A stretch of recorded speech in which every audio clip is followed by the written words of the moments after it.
The rise of a banking dynasty in the late 14th century. The city-state of Florence was a bustling, cutthroat republic.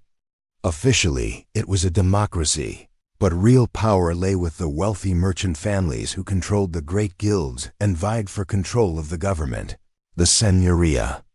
Into this competitive world, one family, the Medici, began a quiet but relentless ascent. The founder of the family's fortune was Giovanni de Bicci de' Medici. Unlike the older aristocratic families who derived their power from land, Giovanni was a man of the new economy. He founded the Medici Bank in 1397. He was not a flashy or ambitious politician. He was cautious, shrewd, and famously discreet. He focused on building a reputation for reliability, and through a series of brilliant financial moves, he made the Medici Bank the most respected and powerful financial institution in Europe. His greatest coup was becoming the official banker to the papacy, a role that brought the family immense wealth and unparalleled influence. Giovanni understood that in the volatile world of Florentine politics, overt displays of power created enemies. He instead pursued a strategy of quiet, behind-the-scenes influence. He used his vast fortune to build a network of loyal clients, providing loans to small merchants and powerful families alike, creating a vast web of obligation and patronage that would become the foundation of Medici power. He invested in the city's public good, funding charities and public works, earning the family a reputation as benevolent patrons of the people. He was not a prince, but he was perfecting the art of ruling from the shadows. Cosimo, Pater Patriae. When Giovanni died in 1429, the leadership of the family passed to his son, Cosimo de' Medici. Cosimo inherited his father's financial acumen but possessed a far greater political ambition. His growing influence was seen as a direct threat by the older, more established aristocratic families, particularly the powerful Albizzi clan. In 1433, in a bold move, the Albizzi had Cosimo arrested on trumped-up charges of treason and imprisoned in the tower of the Palazzo Vecchio. It seemed the Medici's rise was over, but Cosimo, using his immense wealth, managed to bribe his way out of a death sentence and into exile. This was a fatal mistake for his enemies. From his exile in Venice, Cosimo, the master banker, simply called in his debts. The Florentine economy, so deeply entwined with the Medici Bank, began to grind to a halt. A year later, with the city in economic chaos and popular support for the Medici soaring, a pro-Medici government was elected and Cosimo was invited back to Florence as a hero. He returned not as a vengeful tyrant, but as the city's undisputed, though unofficial leader. He never held a formal title as head of state. He lived in a relatively modest palace and maintained the appearance of a private citizen. But in reality, he controlled everything. He used his wealth to ensure that only his supporters were elected to the key government offices.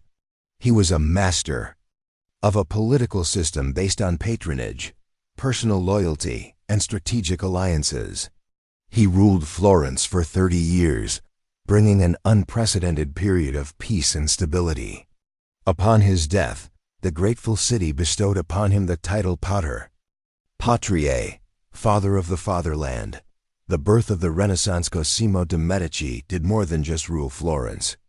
He and his family began to spend their vast fortune in a way that would change the world forever. They became the greatest patrons of art and learning of their age. The Medici were not just funding art. They were investing in the intellectual and cultural rebirth of Western civilization, known as the Renaissance. Cosimo poured money into architecture, commissioning the brilliant Filippo Brunelleschi to complete the magnificent revolutionary dome of the Florence Cathedral. He funded the rebuilding of the San Lorenzo Church and the San Marco Monastery. He was an avid collector of ancient manuscripts, sending agents across Europe and the Byzantine Empire to acquire the lost works of Plato and other classical authors, effectively reintroducing Greek philosophy to the West. He sponsored a young sculptor named Donatello, whose lifelike, emotionally charged statues broke decisively with the stiff, formal style of the Middle Ages. The Medici bankrolled an artistic and intellectual revolution. They created an environment where the greatest minds and talents of the age, artists, architects, philosophers, and poets, could flourish under their protection and patronage. Florence, under the quiet guidance of Cosimo and his family, was becoming the undisputed epicenter of the Italian Renaissance, the most beautiful and culturally vibrant city in Europe. Lorenzo the Magnificent. When Cosimo died, his legacy passed to his grandson, Lorenzo de' Medici, who would become known as Il Magnifico, Lorenzo the Magnificent. Born in 1449, Lorenzo was everything Cosimo was not. He was charismatic, flamboyant, a brilliant poet and musician in his own right, and a true Renaissance prince who embodied the spirit of his age. Lorenzo inherited a precarious position. The Pazzi family, another immensely powerful banking family in Florence, resented the Medici's absolute control and conspired to overthrow them. In 1478, during Easter Mass at the Florence Cathedral, the Pazzi conspirators, backed by the Archbishop of Pisa and even the Pope himself, who harbored a deep animosity towards the Medici, launched their attack. Lorenzo's brother, Giuliano, was brutally murdered on the altar, but Lorenzo himself, though wounded, managed to escape with his life. Lorenzo reacted with a swift and terrifying ruthlessness that belied his cultivated image. The Pazzi conspirators and their allies were hunted down and summarily executed, some even hanged from the windows of the Palazzo Vecchio. The Archbishop of Pisa, still in his vestments, was strung up and left to hang. The city erupted in a frenzy of pro-Medici loyalty, consolidating Lorenzo's power like never before.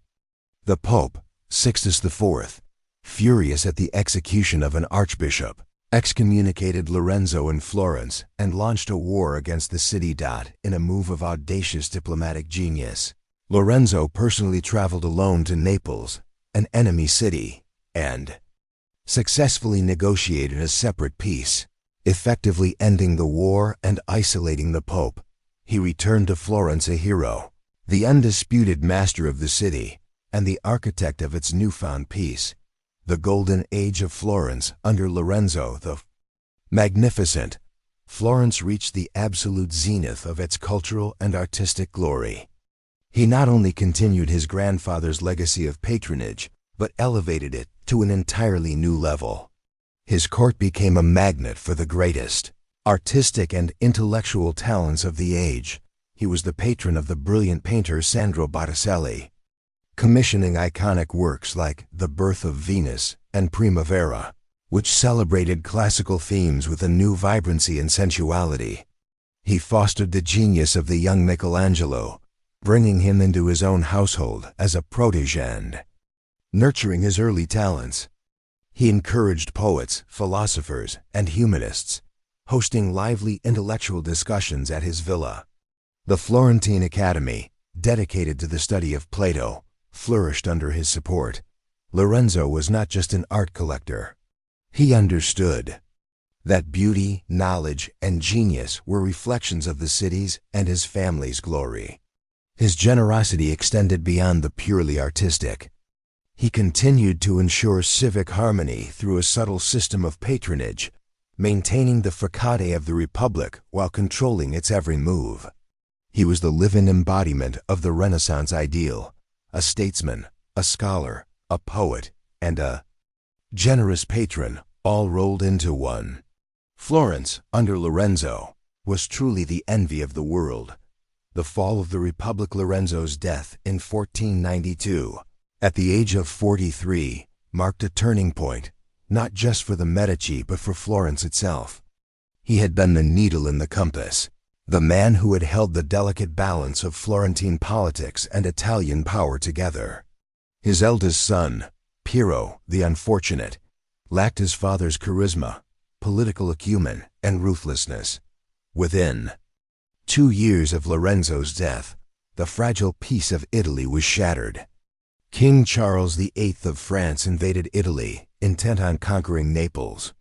Piero de' Medici, terrified by the French advance, made a humiliating capitulation, granting the French king passage through Florence and ceding crucial fortresses. The Florentine people, incensed by this betrayal, rose up in revolt. Piero was driven from the city, and the Medici family, after 60 years of undisputed rule, were overthrown and exiled. The Florentine Republic was restored, but it was a very different kind of republic. The city now fell under the sway of a fiery Dominican friar, Girolamo Savonarola, who preached against the corruption of the church and the decadent paganism of the Renaissance. He organized bonfires of the vanities, where works of art, cosmetics, and luxurious clothing were publicly burned. Florence, once the glittering heart of the Renaissance, became a grim, puritanical theocracy. This extreme experiment was short-lived. Savonarola's fanaticism eventually turned the people against him, and he himself was burned at the stake in 1498. Popes and queens, the Medici Empire. The Medici, though exiled, were not defeated. With their vast wealth and the power of their connections, they relentlessly plotted their return. In 1512, with the backing of a papal army, they marched back into Florence and brutally reasserted their control. The Florentine Republic was again crushed, and the Medici ruled once more, initially as unofficial masters, and later as hereditary dukes and then Grand Dukes of Tuscany. Their influence expanded far beyond Florence. The family, which had risen to power by banking for the Pope, now produced popes themselves. Giovanni de' Medici, Lorenzo the Magnificent's son, became Pope Leo X in 1513, transforming the papacy into a Medici fiefdom. Another Medici, Giulio de' Medici, became Pope Clement VII, overseeing the tumultuous early years of the Protestant Reformation. The Medici name became synonymous with European royalty. Caterina de' Medici, a Florentine princess, married King Henry II of France and became a powerful and controversial Queen of France and mother to 3 French kings. Her great-niece Marie de' Medici also became a Queen of France, forging another powerful connection between the Florentine banking family and the greatest monarchies of Europe. The family that had started as wool merchants had now produced 2 popes and 2 queens of France, solidifying their place at the very pinnacle of European power. The legacy of a dynasty, Medici family's direct rule over Florence and then Tuscany, continued for over 3 centuries, finally dying out in 1737. But their true legacy extends far beyond their political power. They were, first and foremost, the Godfathers of the Renaissance. Without their vision, their immense wealth, and their strategic patronage, the cultural flowering that defined the transition from the Middle Ages to the modern world might never have happened, or at least would have been immeasurably poorer. They nurtured geniuses like Leonardo da Vinci, who spent his formative years in Medici Florence, Michelangelo, Botticelli, and Raphael. They collected classical manuscripts, funded the study of Greek and Roman antiquity, and created libraries that preserved invaluable knowledge. Their impact on art, architecture, philosophy, and political thought was transformative. Their story is a testament to the power of wealth, cunning, and an unshakable ambition to reshape not just a city, but an entire civilization. The Medici were flawed, ruthless, and often tyrannical rulers, but they were also brilliant patrons whose foresight and audacity laid the foundations for the modern world. Their name, synonymous with Florence itself, remains forever etched in the annals of history as the dynasty that bankrolled a revolution in human thought and creativity.